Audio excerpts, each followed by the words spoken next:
哎，来，有酒有肉，你们尽管享用吧。啊，来呀，来，吃吧，啊，保证没毒的。来，那这是鱼。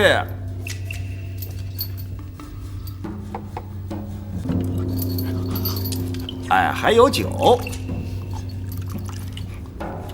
哎呀，你们尽情的吃吧，啊，好好把握住最后这一餐。你说什么？为什么是最后一餐？包大人传下话来了，说你们假造响册的案子犯了，明天就要升堂问案。你说什么？什么假造响册？你快说清楚！听说你们是犯了克扣军饷的死罪，包大人身边的铡刀是先斩后奏，不必等到秋后处斩。这不就是你们的最后一餐吗？啊！老头，帮忙！麻烦你禀告包大人，就说我们有钥匙相禀。咦，明天到了公堂上，不就见着了吗？不，到了明天就来不及了。老头，帮忙啊！老头，帮忙啊！啊！哎呀，跪下！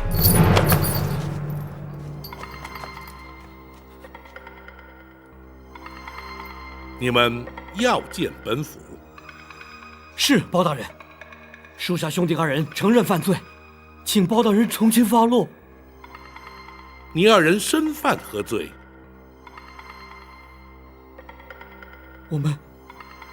我们确实克扣了军饷，响册是补造的。明日升堂之后，本府自会裁处，你们又何须前来？军饷已经全部补发了，包大人明鉴。那又如何？军士以身家性命报效朝廷，出生入死，任劳任怨，每月所得寥寥无几，你们却狠心克扣，重保私囊，难道说补发了军饷便可无事不成？可是我们也罪不至死啊！哼，谁说你们罪不至死？分明是你们为图脱罪，派人杀害孙强复利，教唆杀人，罪上加罪。不，大人，不是我们知道谁干的。既然不是你们教唆，又怎会知晓是何人所为？包大人，我们愿意说出实情，请包大人从轻量刑。哦，你们是在向本府提出条件交换？不，属下不敢，属下兄弟只是想将功折罪。既然如此，那孙强复利究竟是何人所杀？是武进。武进又是何人？大人，武进是和沈指挥来过驿馆的马军偏将。杨彪，那武进与他二人可有夙愿？不，他也是受人指使。他是受何人指使？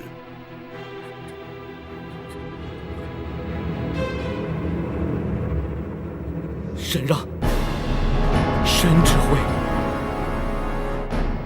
大胆！那沈让乃是商州马军指挥，又是你的直属官长，岂能容你任意攀污？属下所说句句都是实情。那孙强不过是一名普通士兵，傅立不过是一名大牢狱卒，沈指挥与他们又何深仇大恨，非要将他们置于死地不可？本府倒要听听，你又如何自圆其说？回包大人，沈指挥一向对军纪要求甚严，孙强犯了抢夺之罪，他认为有损军誉，所以不等秋后处决，就以私刑处死。若是如此，你们又怎会知晓？是他当面对我们说的。不仅如此，昨天他来探监，又以有损军誉为理由威胁我们，所以我们才怕他下毒。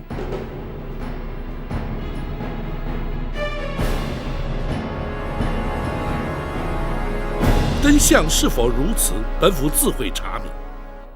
待全案侦查完结之后，本府再对你二人所犯之罪进行裁处。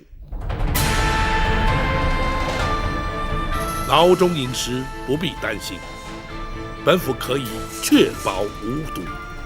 来人呐，在。将他们押回大牢，听候裁处。是。走，快点，快点。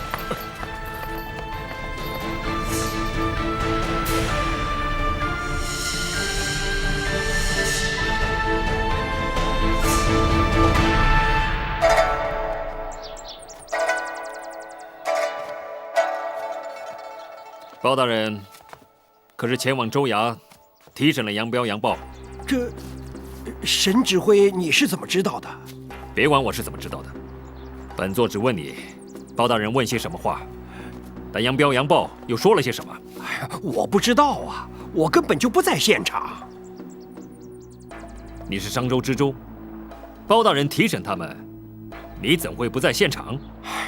包大人不准呐，我哪敢有意见呐？请李大人安排一下，我要去探监。不行，这回绝对不能再去了。上回李大人百般请求要我去大牢安抚他们二人，如今怎么又不能去了？唉，包大人再三交代，只要有一个外人进入大牢一步，就唯我是问呐。沈指挥，实在是不能再去了。李大人不说，谁又会知道？哎呀，包大人提审两位杨指挥，不是也没人说吗？可沈指挥立刻就知道了。万一衙里有人向包大人禀报，那后果不堪设想啊！沈指挥，你就是杀了我也不行啊！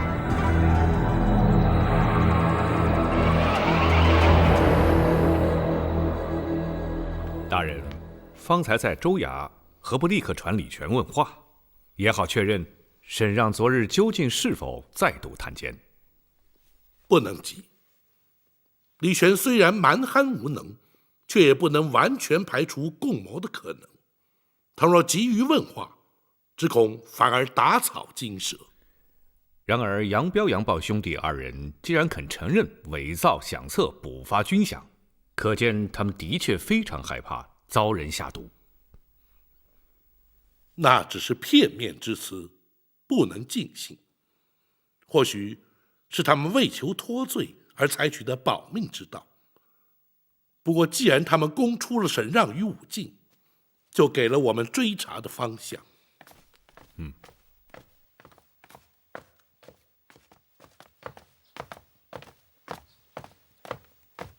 启禀大人，添购的马匹已经买到，死去的那一匹也已经掩埋处理掉了。大人，属下在马市之中听到了一些关于商州马军的传言，不知对大人是否有用？说来听听。是，马贩中盛传，商州马军在3年内汰旧换新，购买了上千匹马，被视为少见的大买卖。哦，有这等事？大人，依军中规制，每10人养马2匹，商州马军人员总数2500人，依规定养马500匹。500匹马在3年之中竟然更换了2次。还有一个传言，不知道是否准确，说商州马军的指挥沈让拥有世间罕见的名贵宝马4、5匹之多。既然是世间罕见，他又是从何而来？大人，传言是这样，但是详细的情形就不知道了。本府明白了，此事不得向任何人提起。你们退下吧。是。原来沈让自己也有问题，看来势必要问李全了。大人，公孙先生，传言虽未尽可信，却不会空穴来风。此事暂且不要让展护卫知晓。大人是担心展护卫为难？不错，沈让是沈蝶之兄，在没有完全确认之前，本府不想让展护卫平添无谓的烦恼。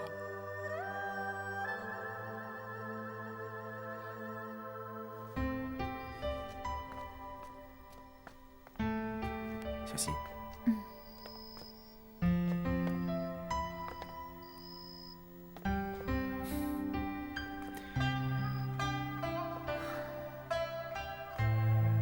人生的际遇实在太奇妙了。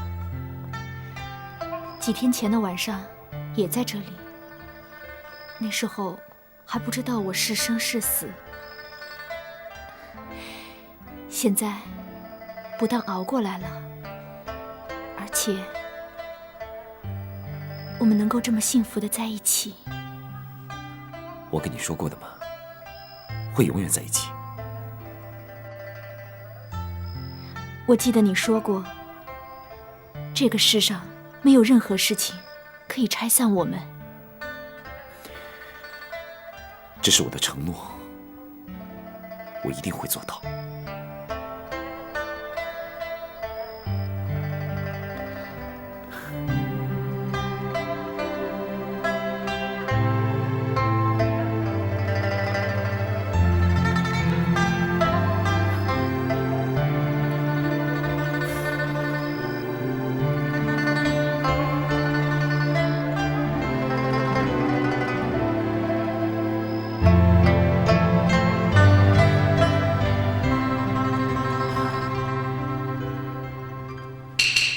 下官从来没有违背禁令，让任何人去探监。大人怎么会对下官有所疑虑呢？你当真没有违背过？上次沈指挥探监之事，下官已经知错了。那么第二次呢？杨彪、杨豹已经亲口向本府供认，难道你还想隐瞒本府？下官，你三番两次让沈让进入大牢，想必与他关系匪浅。莫非你拿了沈让的什么好处不成？不，第二次是因为杨彪、杨豹以自杀要挟，一定要见沈指挥，所以下官只好答应。还有呢？那沈让可曾再次探监？没有，绝对没有第三次。昨天沈指挥通知下官去马场见面，再度要求探监，下官当场就拒绝了。李大人是不是常常去沈指挥的马场？不，下官只去过几次。沈让身为商州马军指挥，他的马场里面一定都是一些宝马神驹吧？下官对马匹所知有限，所以分不出是宝马还是烈马。在下虽然是一介文人，不过对马却挺有兴趣，不知道李大人可否带在下前去开开眼界？沈指挥向来不让外人到马场去。哦，那就算了。要不下官先知会沈指挥一声，知道是公孙先生要去，或许他不会拒绝。那倒不必，看不看没关系，在下只是随口问问。是。李大人，如今那杨彪、杨豹既是人犯，又是人证，所以本府才再三要求你注意他们的安全，你可明白？下官明白，下官明白。不仅如此，他二人所涉案件另有牵连，李大人最好多加谨慎，否则稍不留意，便会犯下共犯之罪。届时，莫怪本府未曾事先知会。是，下官知道。下官知道。将军，衙门里传来消息，李全已经加派了大牢里的守卫，据说是为了防止杨彪、杨豹被杀害灭口。杀害灭口？据说他们现在不单是人犯，而且是人证。将军，是不是包大人查出了什么？不，是杨彪、杨豹出卖了我。可是包大人并没有对将军采取任何行动啊！吴进，你杀傅立的时候，可曾留下线索？没有，我还特地不用刀，而是换了一把剑杀他。的确万无一失。所以杨彪、杨豹口说无凭，包大人没有动我，是因为还没有找到证据。将军，如果是说到证据，那些宝马日后肯定会变成麻烦的，不如把他们送出商州吧。我能送到哪儿去？如此宝马，任谁见了都会起下觊觎之心，我又怎能放心的托付于人？要不，干脆把他们都杀了，以绝后患。吴进，你给我听清楚，这些宝马不只是马，他们还是我的朋友，我的家人。这种话你不准再说，永远不准再说。是，无尽师爷。在这世上，他们是我唯一信任的朋友，我宁可为他们而死。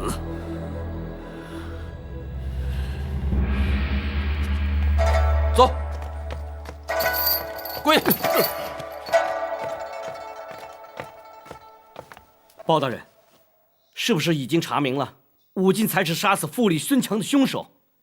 如今可以证实属下说的话了吧？追查凶案，岂能如此快速？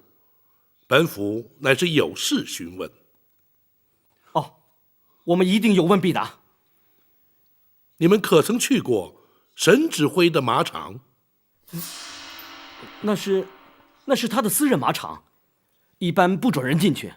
不过我们兄弟二人倒是经常去。他身为马军指挥，为何还需要私人马场？沈指挥有4匹价值连城的宝马，不属于马军的财产，所以派了专门的士兵在马场照顾。你们确认是价值连城的宝马？我们都是马军指挥，这一辈子都和马匹混在一起，绝不会看错。那宝马又是从何而来？这属下就不知道了，我们也不敢问。商州马军马匹的汰换情形如何？汰换的相当勤。就属下记忆所及，这3年来，在我右卫营就几乎全数换了2次。左卫营也是如此。汰换如此之勤，可是常态？在正常的状态下，不该换得这么快。不过汰换军马是马军军部的决定，营级无权干涉。你们也不曾提出质疑？这军部的说法是汰旧换新，提升战力。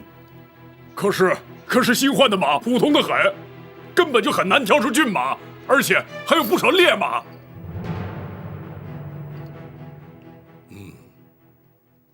本府若要有事，会再来询问你们。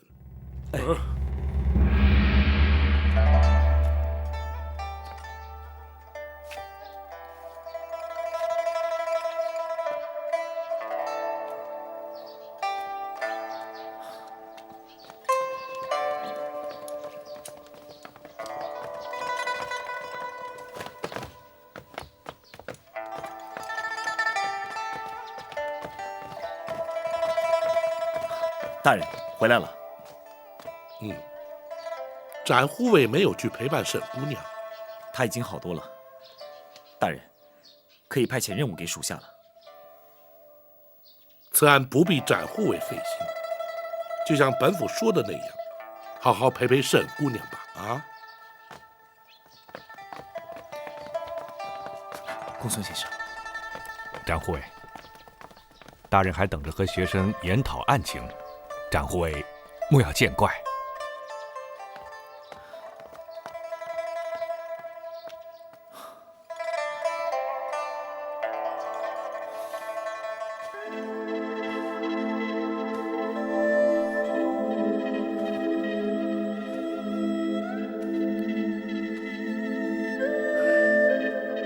如今看来，不得不将沈让列为涉嫌最重之人。6年前，本府向皇上保荐于他，或许未必正确呀。大人为国举才，又岂能料到会发生这样的事情？当初，本府习他为难得一求的武将，却忽略了他的人品心性。倘若他真犯下这些罪行，本府实在难辞其咎啊！无论如何，还是先查明真相为要。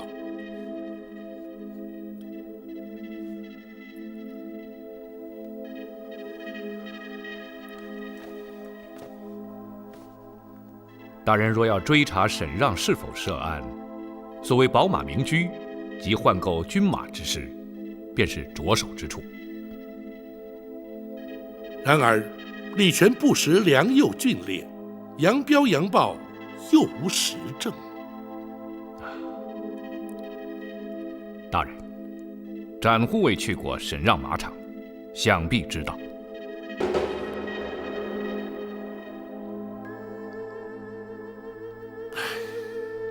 公孙先生分明知晓本府心意。大人，请恕学生直言。请说。倘若学生换作是展护卫，无论是否面临两难之境，也不希望被排除在外。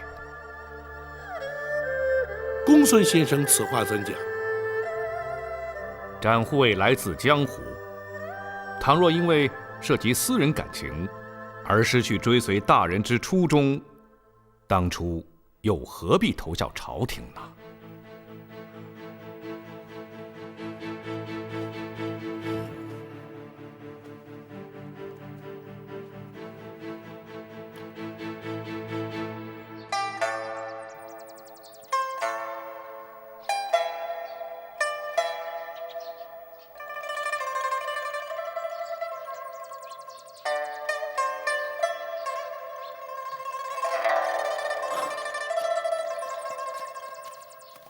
展公子，小姐来了。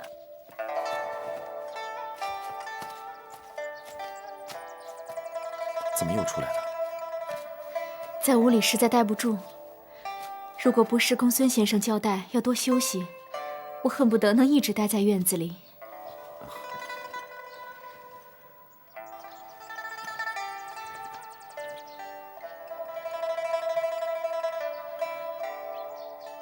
包大人他们回来了。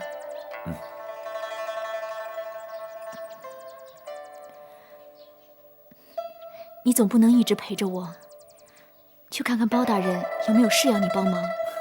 包大人暂时还不需要我。那怎么行？他如果真的不需要你帮忙，你又何必跟着他呢？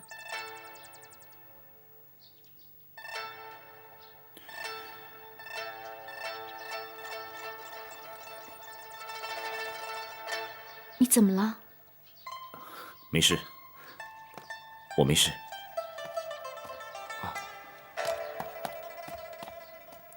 展大人，包大人请你到厅里说话。你快去吧，别管我。玉珠，我们回房休息。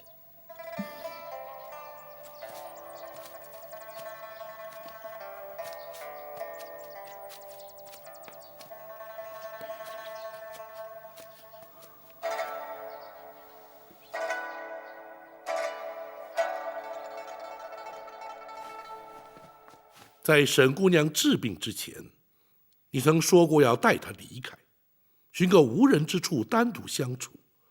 展护卫可还记得？展昭记得。如今她已无大碍，你何不再考虑离开之事？大人，您是想把我支开？你怎会有如此看法？孙强一案是否牵扯上了沈让？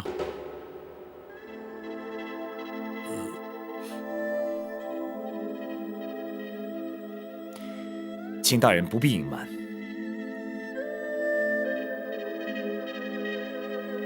你果然观察入微。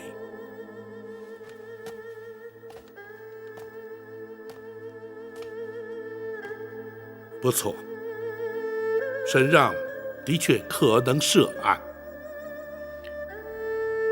大人并未断言沈让有罪，一切还有待查证。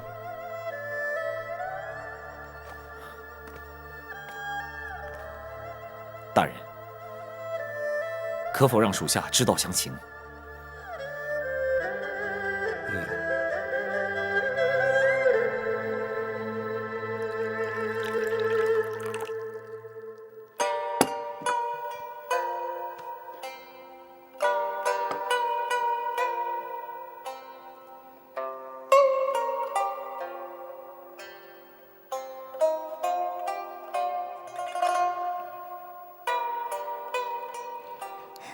小姐，你在想什么？展公子才刚刚离开一下子，你就又想他了？我不是在想他，我是想回府去。回府？我们不是在这儿待得好好的吗？我留在这里，他每天都得陪着我，什么事也干不了，不如回府去休养，才能让他安心地帮助包大人。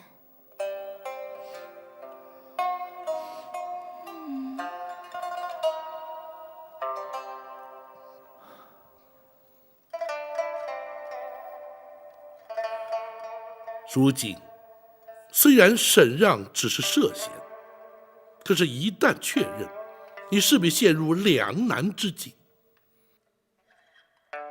沈姑娘与他是兄妹，本府若要你去查他，对展护卫而言，又情何以堪？因此，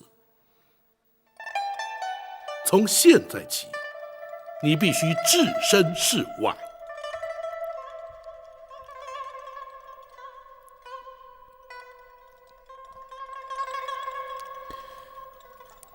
展护卫，还是带着沈姑娘离开的好。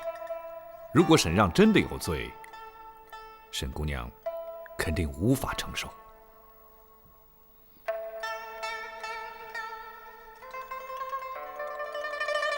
大人，能不能让我仔细考虑一下？当然可以，毕竟你总要面对沈姑娘。展护卫，公孙先生，请放心，我不会透露这件事，我不会辜负大人对我的信任。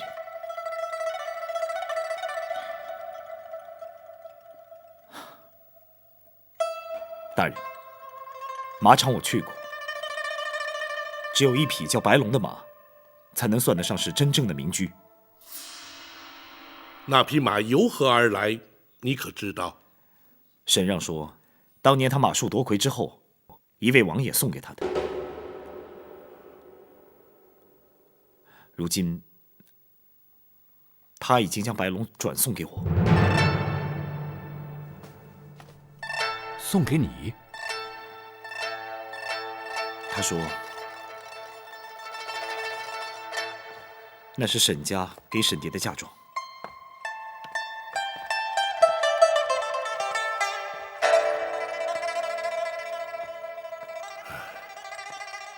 这就是本府最不愿意见到的情形。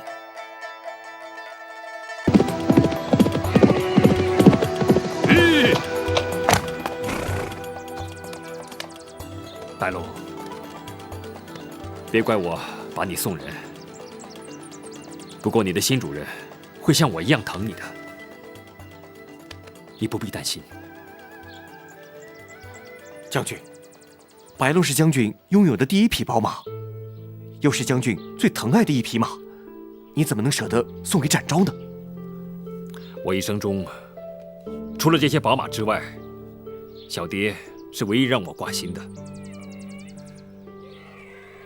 展昭救了他的命，又让他有了归宿。别说是一匹白龙了，就算让我付出再多，你也值得。万一如何？快说。万一有一天，包大人派他来查将军的话，放心，只要我们谨慎一点，不会有那一天。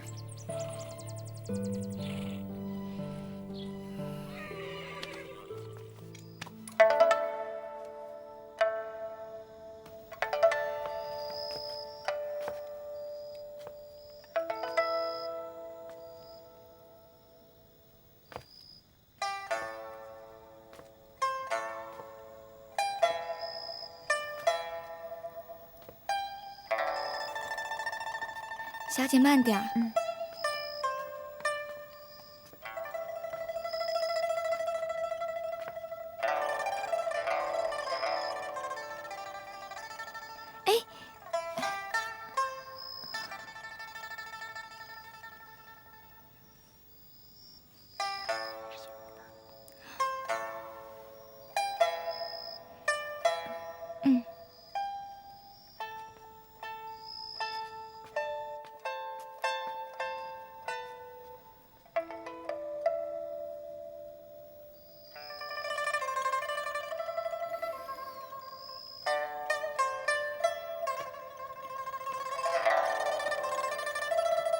你还没睡啊？你不是也没睡吗？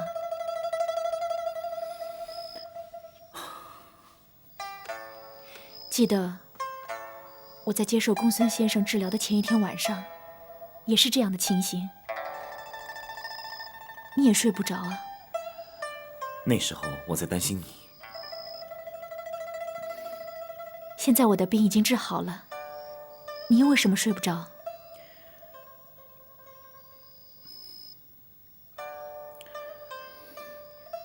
我知道，你心里一定有事。白天我没来得及问清楚，现在你可以告诉我了。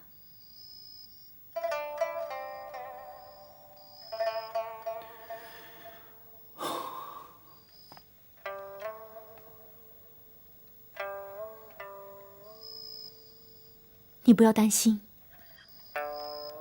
没有任何事情能难倒我们。连我这不治之症都能治好，还有什么事情解决不了的吗？我会告诉你的，可不是现在。我可以暂时不说吗？当然能。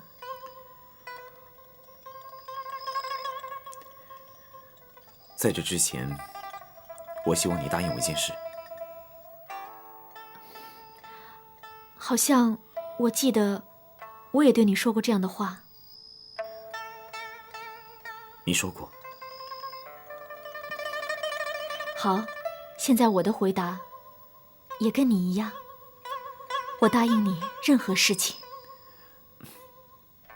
我也只有一件。好，你说。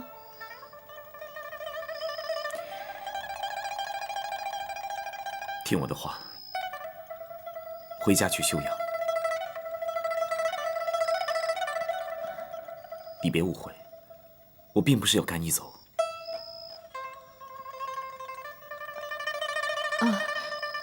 没关系，我知道你一定是有原因的。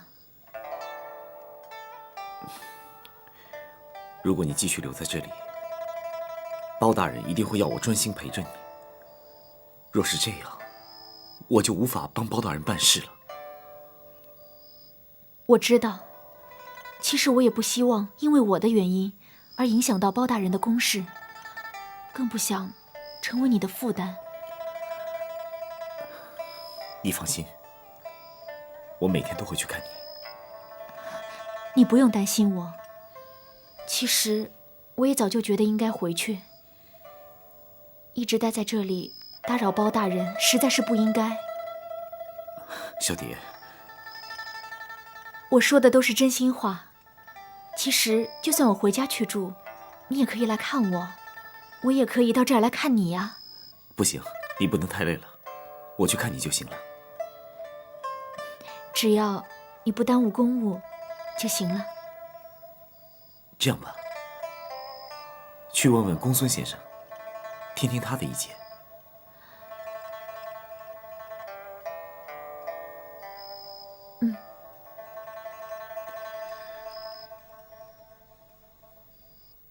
啊，沈姑娘要回去？如果公孙先生认为没有问题，我想明天一早就回家休养。如果单论病情，当然是回家休养最好。毕竟驿馆简陋，比不上在府里方便，而且照应的人多，也省得绿珠姑娘一个人忙不过来。公孙先生的意思是我可以回去了？可以。服药换药的事情，我会交代给绿珠姑娘。过几天我再去府上看看你的情形就可以了。多谢公孙先生。绿珠，你要记得，小姐不能太累。如果有什么突发的状况，立刻来通知我。公孙先生，请放心，我相信，如果展公子能够天天来看小姐的话，小姐的身体一定能够很快就恢复的。展公子，你放心，我每天都会来看你。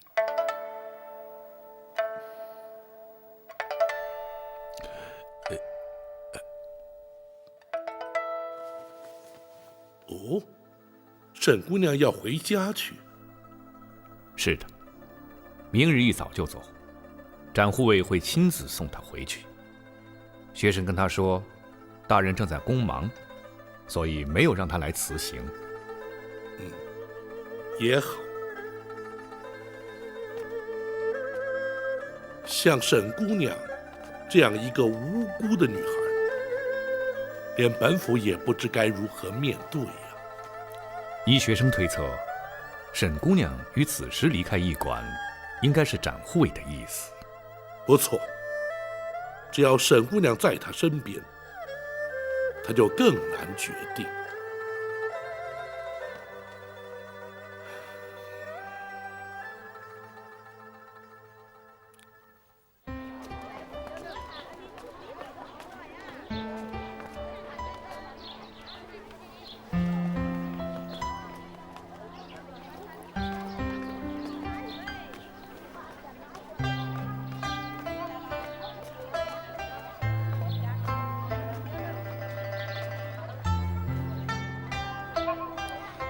公孙先生，这些日子打扰了，沈蝶在此向您致谢。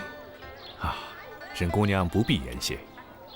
治愈姑娘绝症的经验是在下最大的收获，该致谢的是在下才对。公孙先生客气了。绿珠，公孙先生，我的交代别忘了，无论是换药、熬药、吃药都不能错，记得吗？绿珠知道，公孙先生尽管放心。那就好，轿子要慢一点，别颠着你家小姐啊。是。还请公孙先生代沈蝶向包大人致意。放心，我会的。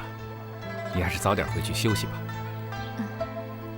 公孙先生，麻烦你转告包大人，我去就来。走。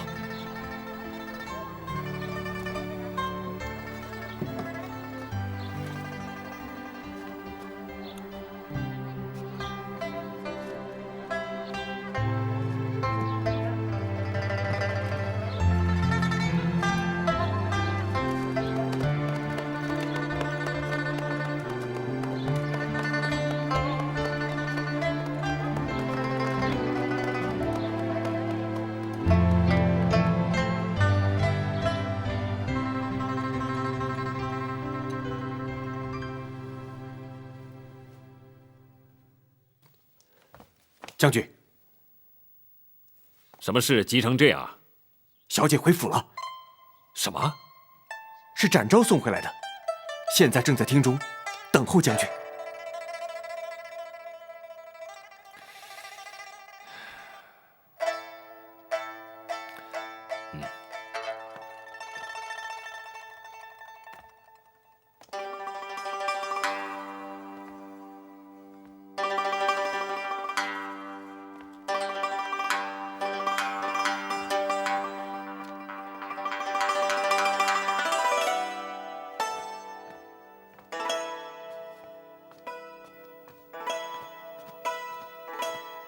展护卫，沈指挥，请坐。请。哎，小蝶呢？他有些累了，绿珠在招呼他休息。小蝶突然回来，怎么事先也不通知一声啊？是临时决定的。难道包大人打算离开商州？还没有。啊，那一定是小蝶自己吵着要回来。不，是我要他回来的。哦，这又是为什么？府上比驿馆舒适，对小蝶比较好，而且我必须替包大人办事，也不能一直照顾他。他回来是比较好，而且不会耽误你办公事。谈不上耽误，不过也的确让我分心。这证明你的确把小蝶放在心上了。还请沈指挥不要怪罪啊！哈，怎么会呢？你又不是不来看他了。我答应小蝶每天来看他。那就好。哎，对了，包大人要你办的是什么案子啊？还是杨彪和杨豹的案子。他们两个是我商州马军左右卫营的指挥。啊，现在既然在查办他们，我也不便过问。沈指挥放心，包大人一定会秉公办理。那么案情进展的顺利吗？最近我一直在陪小蝶，我也不太清楚。现在你参与查案了，如果有需要的话，随时来找我。我们商州马军会全力配合你的。谢谢沈指挥。哎，你除了来看小蝶之外，也得抽空去马场看看白龙，他灵性的很，你应该和他多多亲近。别忘了，他是我们沈家的嫁妆哦。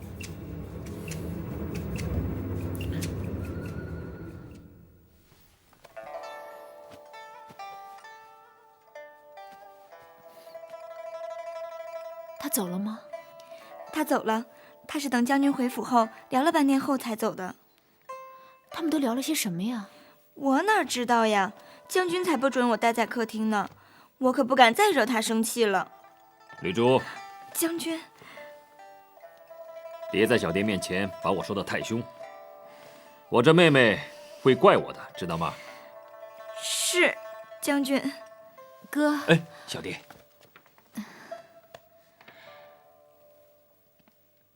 你老实告诉我，你这次回来是你的主意，还是展护卫的主意啊？是我们2个人的主意。好啊，现在已经变成我们了，把我这哥哥给排除在外了。哥，你就别再取笑我了吗？回来也好，在这儿可以好好休养。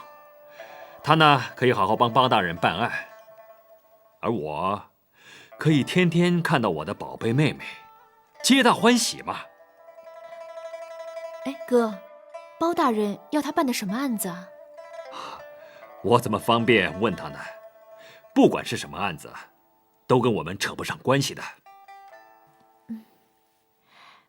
我希望他能够尽力，最好他能帮助包大人顺利破案。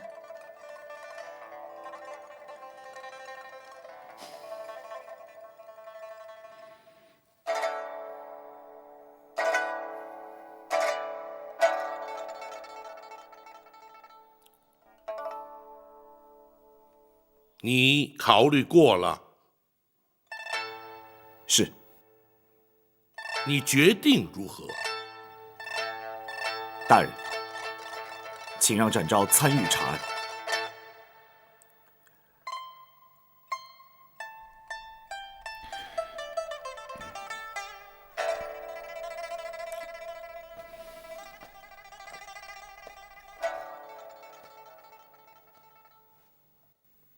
我把小蝶姑娘送回去，就是因为不希望有她在，而影响到我对查案的公正和客观。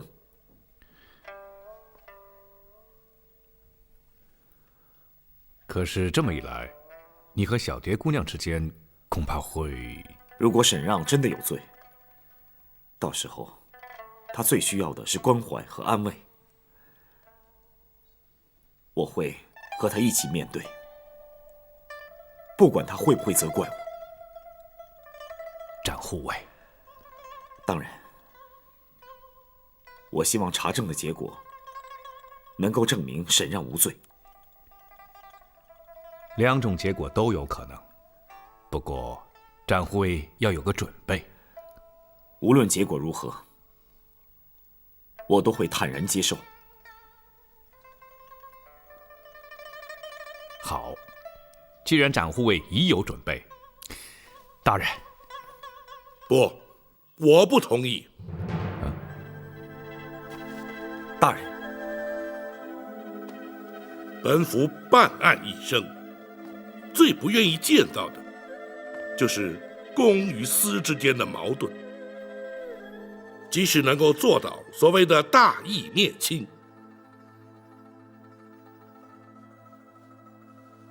那虽然令人称颂，可是实质上却十分的残忍。在公理正义与情感人性的挣扎矛盾之间斗争的结果，受伤最深的往往是执法者自己。大人一向以铁面无私称颂于世，为何大人能够做到，展昭就不能呢？因为你没有必要这么做。若是为了大是大非，展昭就必须这么做。可是，一旦因为你的参与而直接间接伤害到沈让的性命，那么你与沈蝶之间的裂痕恐怕永远也无法弥补。这一点你可曾想明白？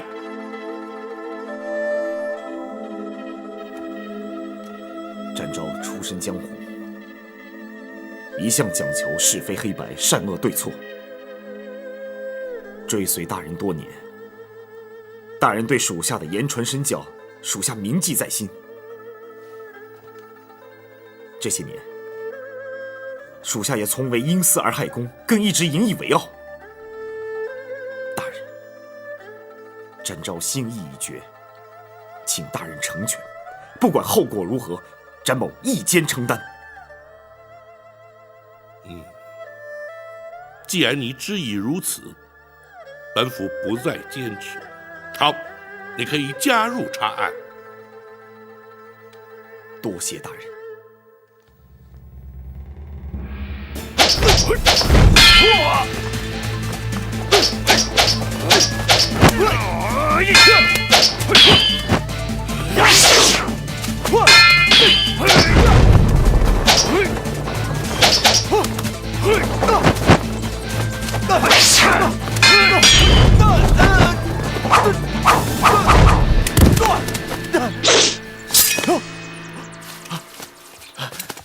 将军武功盖世，无计难以匹敌。上马再战。好，驾！驾！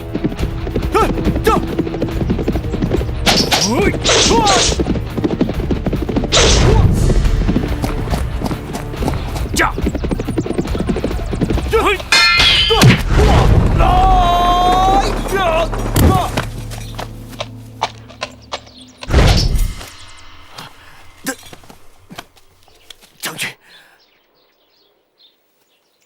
我本想借探望小蝶，随时前往驿馆观察动静。如今小蝶已经回府，你要多加留心打探，知道吗？是，我就会随时留意的。驾！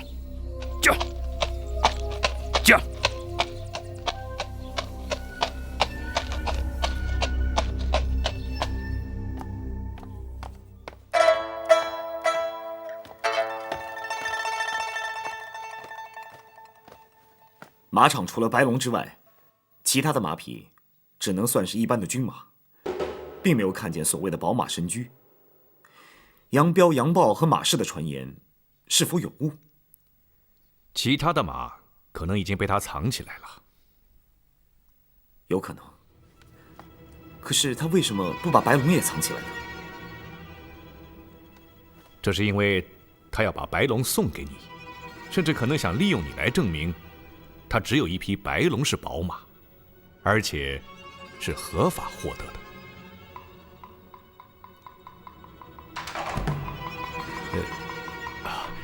展护卫，公孙先生不必避讳，否则无法言上案情了。公孙先生的确多虑了，本府确信，沈让即使涉案，也不会以沈姑娘的终身大事做文章，两者应无关联。是，学生失言了。不过那毕竟是沈让的说辞，我们还是必须证实才行。究竟送白龙的那位王爷是谁？是否真是那位王爷所送，都需要查明。大人，属下去问他。不行，只要一问，就会让他有所警惕。他是否说过，白龙是当年常山赵子龙所骑的千里追风白龙驹的后代？不错，沈让的确这么说过。既然如此，学生曾经在一册专记宝马典故的书册里面读到过，白龙驹代代相传，最后落到前朝后周的皇室手中。柴王爷？哪位柴王爷？太祖皇帝陈桥兵变，黄袍加身之后，后周皇帝退位称臣，太祖皇帝赐他柴家历代封王。如今的这位柴王爷已是世袭2代，部分皇室遗物准许柴家保留，这白龙马莫非也在其中？这么说来，沈让所言不虚。不，还必须证实的确是柴王爷所赠。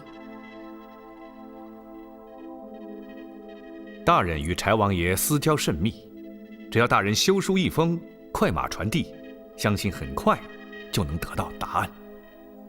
不错，大人，倘若真能证明白龙的确是柴王爷所赠呢？若是如此，就必须转而追查其他宝马的藏匿之处，或者查出其他的证据，才能确认沈让的罪行。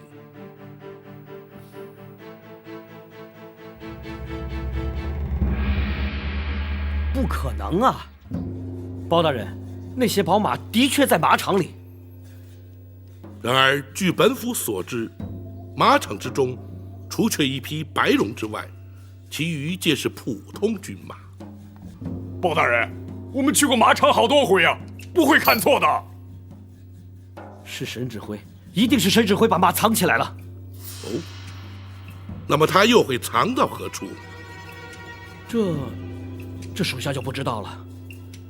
不过，沈指挥这人一向爱马如狂，这些马一定还在商州境内，他绝对舍不得送走。偌大一个商州，又如何寻找？包大人，有个人他一定知道。你说说是何人？武进，沈指挥最信任他，什么事儿都交给他去办。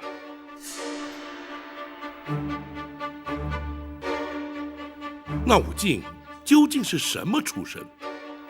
回包大人，武进是3年前随沈指挥一起来商州的。沈指挥还在军中，为他补了个偏将的缺。其实，他只替沈指挥办事，并不管马军中的公事。所以沈让将身边的事就交代给他。不仅是身边的事，就连马饭都是由武进负责接头的。哦，那武进又怎会与马贩有所往来？听说武进原本是个马贼，打劫用的马匹需要替补，都是由那些马贩替他找回来的。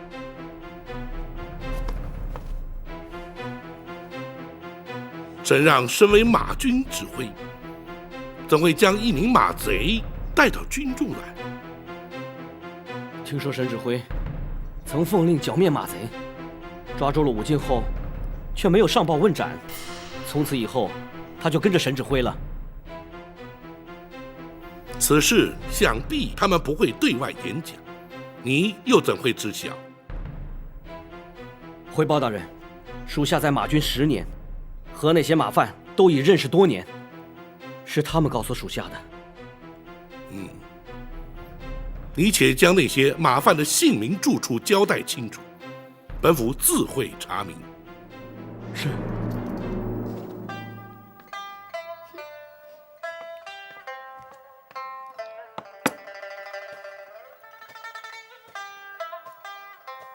小姐，是展公子来了吗？小姐，我们上午才回来，展公子怎么会这么快就来呢？唉，原来小姐真的会变成这个样子啊！我变成什么样子啊？望穿秋水，如梦如痴，失魂落魄，神魂颠倒啊！你胡说些什么呀？这都是些什么句子？全都凑在一起了。我是在说小姐现在的情形呀。我不跟你胡说了。你刚才叫我干什么？哦，我是说还是回来住方便，还有人帮忙。在驿馆住的时候呀，真能把我给忙死。这段日子真的像做梦一样，时间虽然不长，却有这么大的变化。但是就算是做梦，也是好梦，美梦。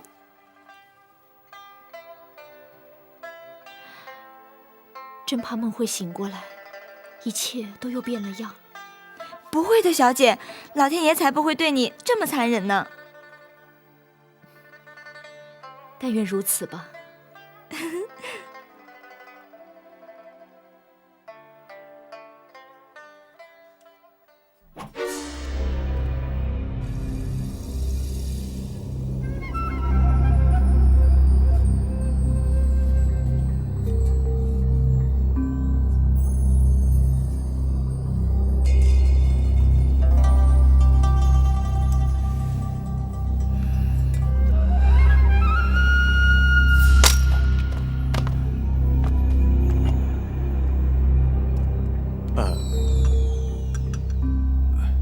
有话就说。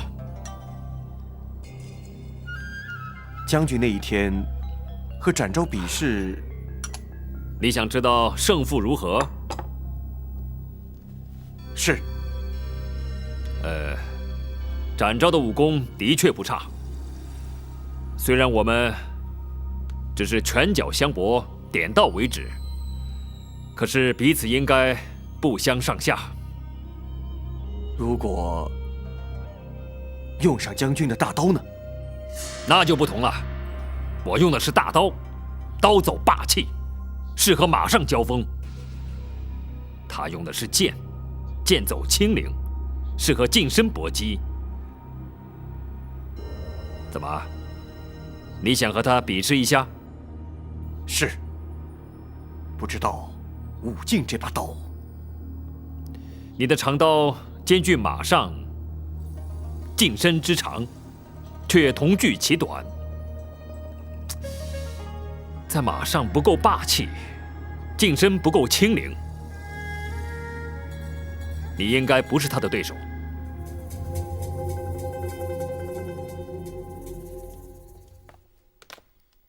大人，武进既然参与沈让诸多事务，何不由他身上着手？或许可以得到我们所需要的证据。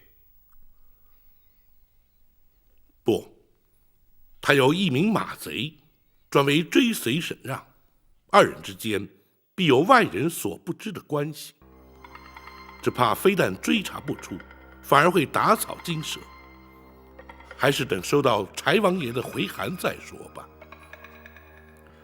大人，张龙赵虎传递大人信函，大约何时可以回返？柴王爷府邸在青州，距此地大约200多里地。这一去一回，明日此时应该可以回来。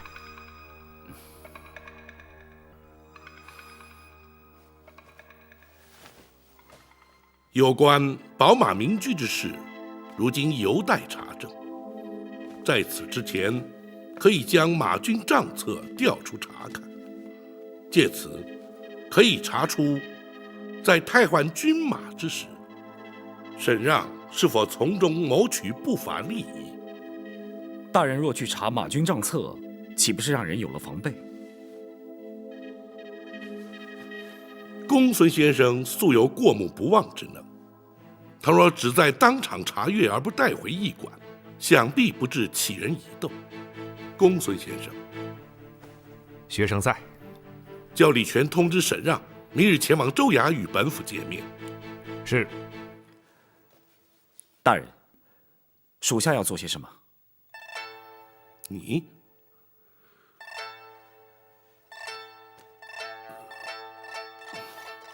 还是去看看沈姑娘吧。大人，属下每日调查沈让的案子，却还要去面对小蝶，的确有些困难。是否能让属下暂且避开一阵子？本府明白你心中的爱难之处，然而若不如此，恐怕会让沈让心生疑虑。那展护卫又将如何投入办案之列？此举虽然残酷，却必须勉为其难。我知道该怎么做了。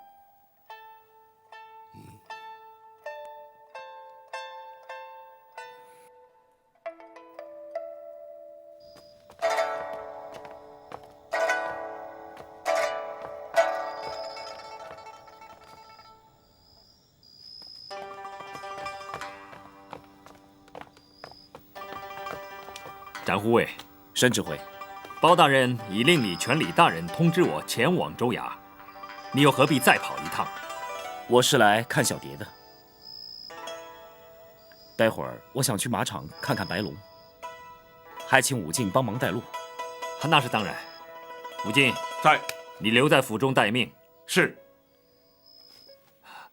可知包大人传我去州衙，为了何事？想必还是为了杨彪、杨豹克扣军饷的事情。说来惭愧，律下不严，却让包大人费心。沈指挥虽有疏忽之错，但毕竟犯错的是杨彪和杨豹，相信包大人只会对沈指挥略施薄惩而已。那么，孙强的命案又查得如何了？依包大人推测，应是杨彪、杨豹所指使。只是案情的内容，请恕在下不能多谈。那当然，是我多此一问了。来人，带展护卫去见小姐。是。啊，请。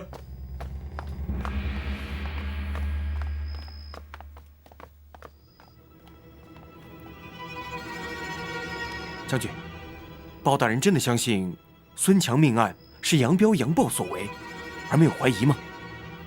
难说，不过也不必担心，他查不到证据的。这2天包大人几次前往州衙，提问杨彪、杨豹，如今再传将军前去问话，武进担心。放心吧，我自会应对。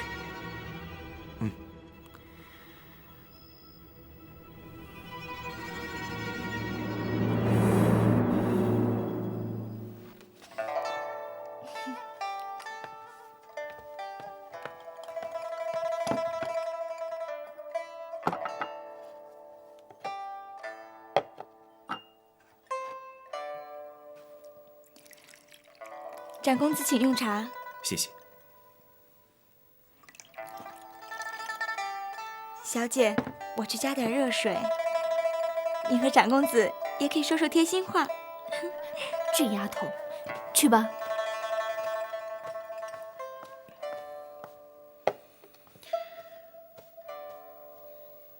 你还好吗？我昨天才回来的。你说能坏到哪儿去？我是在担心你。我没事的。你不是帮着包大人办案吗？怎么现在有空过来呢？包大人去了州衙。包大人也去了州衙？那哥哥是去州衙见他了？包大人找哥哥去干什么？包大人是开封府尹，商州归他管辖，找你哥哥只不过是例行公事，这很正常。啊，吓了我一跳，我还以为包大人查的案子和哥哥有关呢，害得我担心了半天。好了，我得走了。刚来就要走啊？我答应过你哥哥，抽空去看看白龙。吴静还在等我呢。你应该多去看看白龙，他很有灵性的。你也常去马场？啊，我不常去，我只敢骑在白龙背上。他好像认识我一样，每一次步子走得特别稳。好了，让武静等太久不好。啊，你虽然会武功，不过骑马要小心呢。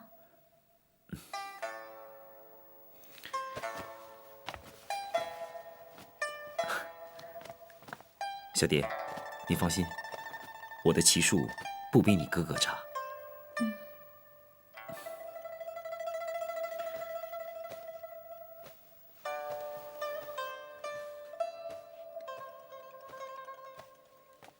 哎，小姐，长公子怎么走了呀？他去看白龙了。哦，我知道了，原来新姑爷呀去检查嫁妆去了。这臭丫头！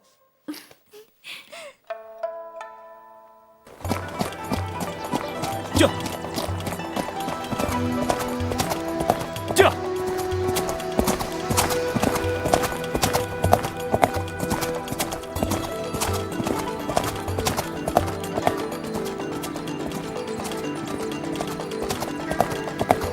玉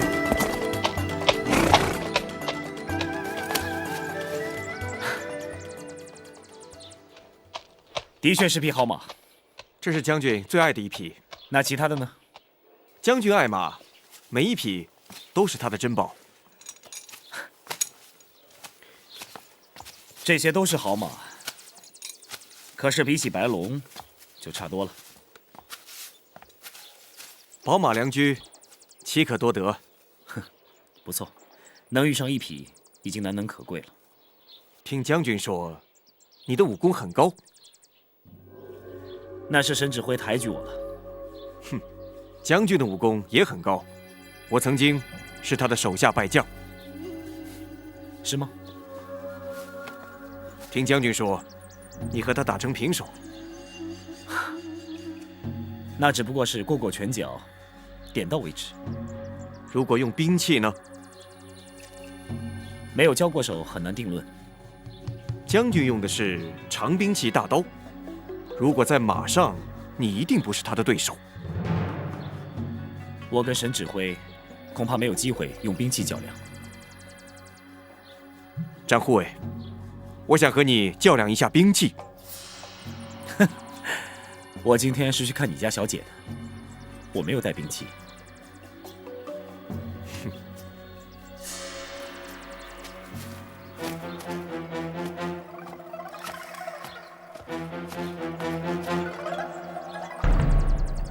我不用刀，那是我的。我不想和你比，只是切磋印证武功而已。你认为我不配和你比试武功？不是不配，而是不必。你若坚持不肯，就是看不起我。我只想和你比一比，并不是要和你拼命。那好吧。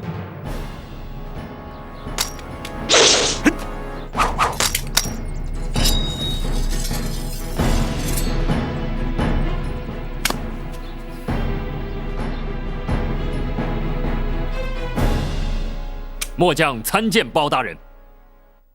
沈指挥免礼。谢包大人。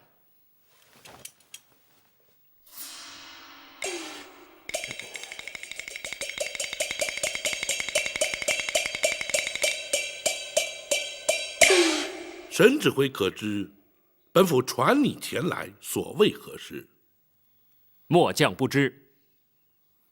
杨彪、杨豹涉及孙强命案之事尚未结案，如今其所提出的军饷账册，经本府查明，竟是假造。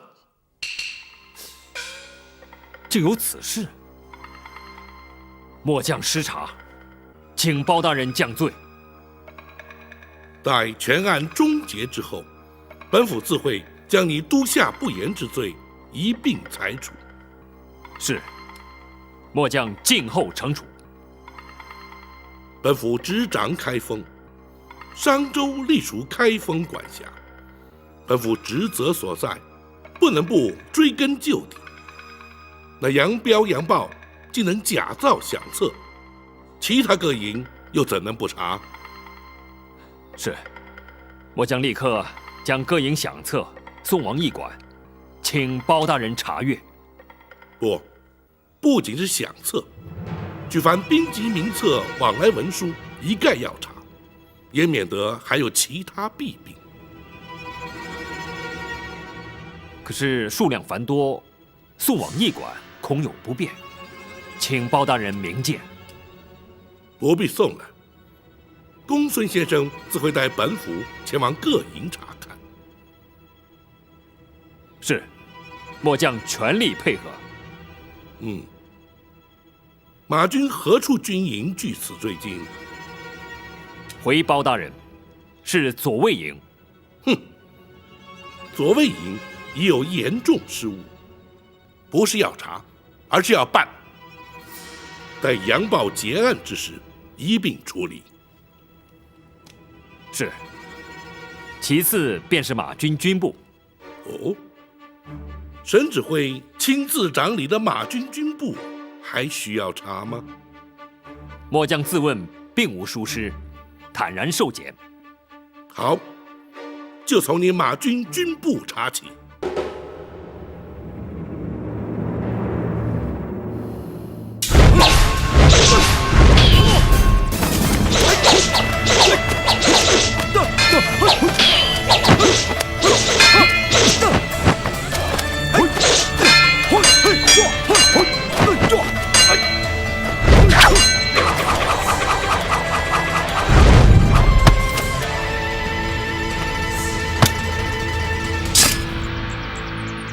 承让。好剑法，我甘拜下风。你那把长刀也不是常见的兵器，马战或步战都可适用。那倒是。难怪将军对你的武功赞不绝口啊！能接住你那把刀的人也不多嘛。只有将军和你。我曾经和杨豹交手过，你的武功比他强多了。可是我有点奇怪，他是左卫营的指挥，而你却不过是一名偏将。这个偏将的职务，只是便于随侍将军在军中行走，对我而言没有任何意义。